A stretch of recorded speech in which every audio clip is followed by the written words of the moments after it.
You come to Ikea in Japan, specifically Tokyo, and you say, oh, Swedish food, sås och senap med dill, rostad lök, inlagd gurka, that sounds lovely, knäckebröd, yes, wonderful. Then you say köttbullar, meatballs. Köttbullar? Nej, huvudroll. Huvudroll. Huvudroll. Huvudroll. Allemansrätten. Why not?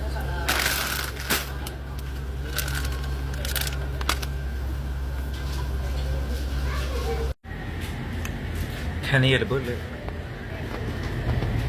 Nope. Kaffe det. But they have gravad lax.